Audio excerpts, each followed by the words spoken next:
ٹھیک ہے، تو یہ اس حوالے سے بھی بہت امپورٹنٹ ہے۔ پھر اللہ پاک نے اس مہینے کے روزے فرض کر دیے، پورا ماہ ہم بہت جوش و خروش سے روزے رکھتے ہیں، عید کا انتظار کرتے ہیں، ٹھیک ہے، تو روزوں کی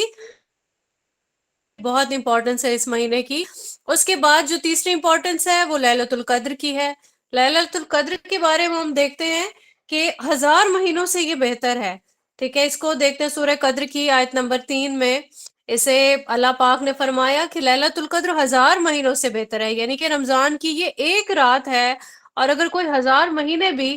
اس میں قیام کر کے کھڑا رہے، اللہ تعالیٰ کی خوشنودی حاصل کرنے کی کوشش کرتا رہے، لیکن اس ایک رات کی یہ امپورٹنس ہے کہ اس ایک رات میں جو محنت کرتا ہے اس کی 1000 مہینوں سے بھی جو ہے افضلیت اس کی یہاں پہ ثابت ہو گئی۔ یہاں پہ ہم دیکھتے ہیں کہ اللہ تعالیٰ نے اسی مہینے کو ہی چوز فرمایا کہ جتنے بھی آسمانی کتابیں آئیں اور جتنے بھی صحیفے نازل کیے گئے، ٹھیک ہے، یہ مسند احمد کی ہمارے پاس ریفرنس ہے 8431۔ اس میں ہمیں یہ چیز پتہ چلتی ہے، اور ہم یہ بھی جانتے ہیں کہ حضرت ابراہیم علیہ السلام پر بھی اللہ تعالیٰ نے شریعت جو ہے وہ نازل فرمائی تھی صحیفوں کی صورت میں۔ اس کے بعد بھی انبیاء پر واللہ عالم جتنی بھی روایات ملتی ہیں، بہرحال تو صحیفے نازل ہوتے رہے، پھر باقاعدہ طور پر اللہ پاک نے جس طرح سے تورات اور پھر زبور اور پھر انجیل، اس طریقے سے یہ جو شریعت ہے اس کا پوری حدیث میں جو ہے آپ کو تذکرہ ملے گا انشاءاللہ کہ کس طرح اللہ تعالیٰ نے اسی مہینے کو ہی چوز کیا تھا یہ جو اپنی جو شریعت ہے اس کو نازل فرمانے کے لیے۔ پھر یہ بہت امپورٹنس ہے رمضان کی کہ شیاطین بھی جو ہے وہ وسوسہ انگیزی نہیں کر سکتے ہیں۔ ترمذی کی حدیث ہے 682 کہ جتنے بھی سرکش شیاطین ہیں ان کو جکڑ دیا جاتا ہے۔ پھر اللہ پاک دیکھیں کہ جو جہنم ہے نا، جہنم یہ سارے جتنے بھی باغی سرکش اور گنہگار لوگ ہوتے ہیں ان کے لیے جہنم کی آگ اس وقت بھی دہک رہی ہے۔ تو اللہ پاک نے جو جہنم کے دروازے ہیں ان کو بند فرما دیا جاتا ہے اللہ تعالیٰ کی طرف سے، اور جنت کے دروازے کھول دیے جاتے ہیں، ٹھیک ہے، تو یہ بھی اس حوالے سے بہت زیادہ اہمیت کی حامل ہے یہ والی چیز۔ اللہ تعالیٰ نے اس کو بھی بیان فرما دی رسول اللہ صلی اللہ علیہ وآلہ وسلم کی حدیث کے توسط سے۔ اور پھر ہم یہ دیکھتے ہیں کہ روزوں کی جس طرح فرضیت ہے، تو رمضان کے روزے 185 جو ہم نے ابھی پڑھا ہے، آیت پڑھی ہے قرآن کریم کی سورہ بقرہ کی، اس میں اس روزوں کے حوالے سے بھی ہمیں مل جاتا ہے۔ اور پھر روزے دار کی جو امپورٹنس ہے اس کے بارے میں بھی انشاءاللہ ہم پڑھیں گے کہ اتنی امپورٹنس ہے روزہ رکھنے والے کی، اللہ تعالیٰ اس کا اجر خود عنایت فرماتے ہیں، اور پھر فرشتے جو ہیں وہ بھی روزہ داروں کے لیے دعائیں کرتے ہیں۔ جو آخری عشرہ ہے رمضان کا، روزہ داروں کی بخشش کر دی جاتی ہے، ٹھیک ہے، اور رمضان سے رمضان تک کے گناہ معاف کر دیے جاتے ہیں۔ جو بھی خلوص نیت سے رمضان کی فضائل کو جانتے ہوئے اللہ تعالیٰ کی خوشنودی حاصل کرنے کے لیے محنت کرے گا، روزے رکھے گا، اللہ پاک اس کے گناہ معاف فرما دیں گے۔ کوئی اس مہینے میں استطاعت رکھا ہے تو وہ عمرہ کے لیے اگر جاتا ہے اللہ تعالیٰ کے گھر اور پھر وہاں پہ عمرہ ادا کرتا ہے تو اللہ پاک اس کا جو ثواب ہے وہ کئی گنا بڑھا دیتے ہیں۔ اور یہاں پہ ہمیں بخاری کی جو حدیث ہے 1863 اس میں ملتا ہے کہ رمضان کا جو عمرہ ہے اس کا ثواب حج کے برابر فرما دیتے ہیں اللہ پاک۔ اور پھر یہ کہ جو ابن ماجہ کی 1642 حدیث ہے کہ رمضان کی ہر رات جہنم سے آزادی دی جاتی ہے۔ تو یہاں پہ ہم دیکھتے ہیں اس کے علاوہ بھی اگر ہم دیکھیں،